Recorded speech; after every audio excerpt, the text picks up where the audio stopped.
fas yéene maanaam digle na ñu ubbi ci ay informations judiciaires ndax xel mën na dal ci rapport Cour des comptes yooyu sénégalais yi doon laaj seen ay milliards ci ñu leeral ko ci balaa yàgg.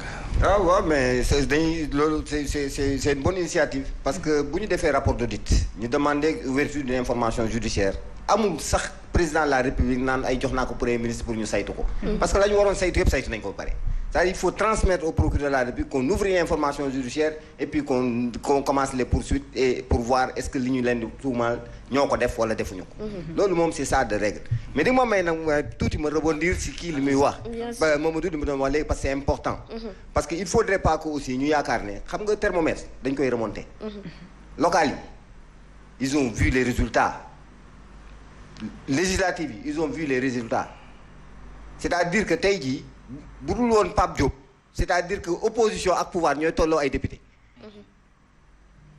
donc c'est le quotient électoral de l'opposition est égal aujourd'hui au quotient électoral du gouvernement au sortir des dernières élections. mais ces élections là ak élection présidentielle. mooy baromètre bu mujj bi waaw dafa naan mooy baromètre bu mujj bi mooy loolu moom mooy baromètre politique bu mujj bi. de l'histoire politique du Sénégal bi ñuy def élection locale ba tey le taux de participation aux élections locales de cette année-ci n'a jamais eu lieu au Sénégal. pour corroborer rek li colonel doon wax léegi la prise de conscience de la jeunesse. de son rôle bu mu war a jouer au Sénégal.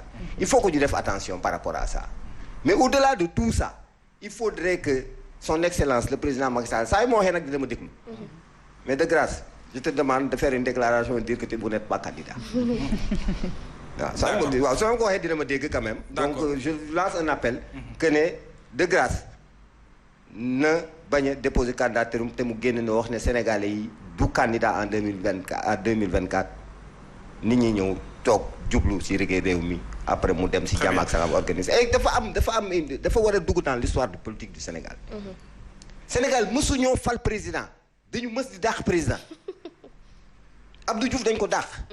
indi Ablaye Wade dañ ko dàq indi Macky Sall. de grâce ngeen ko nar a defee kon. non. loolu laay kay bañal nag xam nga nu ma koy buggal fi mu nekk nii dama koy ñaanal. mu am dayoo. yàlla leeral xelam. ba mu toog organiser ñu ay élections pour Sénégal yi mën a tànn nag. seen président xam ne Mohamed moo leen doy ñu ne Mohamed programme bi doy nañu na gouverner suñu dëkk. mais est-ce qu'il n'est pas otage de jegeñaaleem yi nga xamante ne loolu du si ñàkk xam nga yooyu du ñàkk ci politique. xam nga aussi les intérêts fu nekk lay jóge am na ñoo xamante ne seen ay intérêt rek moo leen bàyyi foofu. donc ñi seen intérêt bàyyi foofu nag aussi boo leen toppee. bu sànku di am yow yaay sànku sa njaboot rek ñoom dañuy daw rëcc. donc yow aussi da ngay jël conscience parce que il faut sauver le soldat Macky Sall. et dëkk bii fi mu toll nii je dis que aujourd'hui le discours politique est l'opium du peuple. c'est-à-dire Karl Marx doon wax naan que la drogue nu mu tudd que la religion est l'opium du peuple. c'est-à-dire le discours politique aujourd'hui est devenu l'opium du peuple. c'est-à-dire on est en train animé certainement par les acteurs. voilà non ils droguent le peuple. yaa ngi dégg donc il faudrait que ñu taxaw wax dëgg ci réew mi teg ko ci dëgg liggéey ko ci dëgg pour mu am njeexital ci réew mi. mais tant que ñu ngi def leneen de la politique politicienne du ñu yóbbu réew mi fenn. d'accord ñun bu ñu ñëwaatee ci rapport. ci rapport yi nag. waaw parce que plateforme suñuy milliards du rees ñoom li procureur bi def wala li mu wax. convaincre leen nee nañ daanu wéyal seen xeex ba milliards yi ñu ne dañ ko détourné ci gestion fonds force Covid 19 ñu génnee ko alors rapport yi est-ce que jàpp nga ne cëggal guy gi wala cëppaandaw li dina nekk lu nga xam ne moom la Sénégalais yi souhaité mooy fu milliards yi dugg ñu génnee. mais il faut ñu wax ñu milliards yi fu mu dugg. et maa ngi jégalu sëñ Mountakha Mbacké d'abord nañu jël 200 millions delloo ko d'abord ci 6 milliards yi. d'abord. waaw non mais attends parce que. sacrifice le defoon en ce moment là. mais loolu waa ministère de la santé. voilà nañ ko donc pour les 200 millions. voilà non dama ne déjà rek non ci xaalis bi la bokk sëñ bi 6 milliards la ñu wax 6 milliards xam nga ñaata la. c'est 12 laboratoires de biologie et d'imagerie médicale dans 12 capitales régionales au Sénégal 6 milliards c'est 100 établissements scolaires 6 milliards c'est 25 hôpitaux de haut standing soignant toutes les pathologies. non mais attends mais on est où. et pourtant ay dépenses le ministre des finances ci 6 milliards. li si gën a doy waar mooy des dépenses qui ressortent du trésor en espèces des paiements en espèces pour 2 milliards 500 millions mais on est dans quel pays? c'est 11 d'âge benn ministre bi dañ koy tudd ndax mu ngi ci biir tudd nañ ko muy le ministre Moustapha Diop par rapport ak loolu Mouhamed moom la koy wax léegi li ñeel wàllu rapport bi mais gis nañ également ku ci mel ni Aliou Tine bu Afrikajom Center de même que Amnesty International jusqu'à qu'il ait dit Birahim ñu ngi magnifier un peu procureur bi ni mu enclenché loolu waaye terewul ba tey ji ku ci nekk yaa ngi def avec pincette li nga xamante ne moom moo jëm ci rapport bi. waaw xam nga liggéey bi moom bu eggee. processus bi ñu jaar la ko procédure bi jaar fu mu war a jaar. juge yi def seen liggéey nu mu war a defee il n'y aura pas de problème. mais réew mi dafa toll fa nga xamante ne c'est-à-dire y a beaucoup eu de problèmes y a beaucoup de scandales financiers ya nga xamante ne le président a dit lui-même que je mets le coup sur ces dossiers.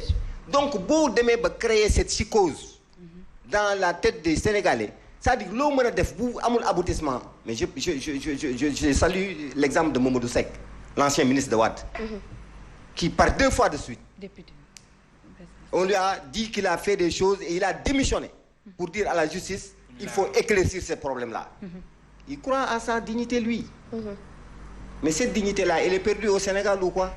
mais ñu gis ne d'âge yi la ñu gën a épinglé ci affaire yi te pourtant parfois dañuy jot ay instructions aussi. est-ce que aussi tam nekkuñu l'agneau du sacrifice. ñooy manipuler c'est la responsabilité aussi.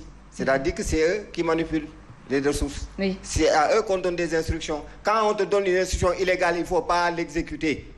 Il faut refuser d'exécuter benn décision bu illégale bu légale nga exécuter ko mais su fekkee ne da nga devant le silence devant le crime a ses implications criminelles. bu fekkee ne xam nga ne lii li ñu lay digal du yoon nga def ko tu es complice. comme ki ko def. waxuma ne nag ay complices lañu. parce que la justice doit suivre son cours. les gens doivent faire des investigations davantage parce qu'en matière d'audit on ne fait que des diligences. on vient mettre des diligences pour voir est-ce que les procédures ont été respectées est-ce que l'argent là s'est sorti dans les bonnes procédures. est-ce que après on tire des conclusions mais on ne qualifie pas. pour dire que voilà on n'a pas pu retracer les 2 milliards 500 millions qui sont sortis pour servir à telle chose parce qu'on n'a pas eu de telles pièces justificatives. Maintenant au procureur d'ouvrir l'enquête judiciaire, de soumettre le dossier au juge maintenant de faire l'audit d'investigation pour voir et qualifier après les faits. S'il s'agit de vol, s'il s'agit de etc.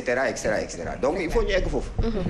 alors monsieur le maire bu ñu ñëwee ci yow par rapport à rapport au Cour des comptes boobule nga xam ne bi mu génnee ba tey sénégalais yu bari pour ne pas dire ñëpp ñu ngi sàkku à ce que ñu indi ci la lumière tey ndax jàpp nga ni que ak processus bi nga xamante ne enclenché nañu ko bi la yoon conc bi dina teggee ko.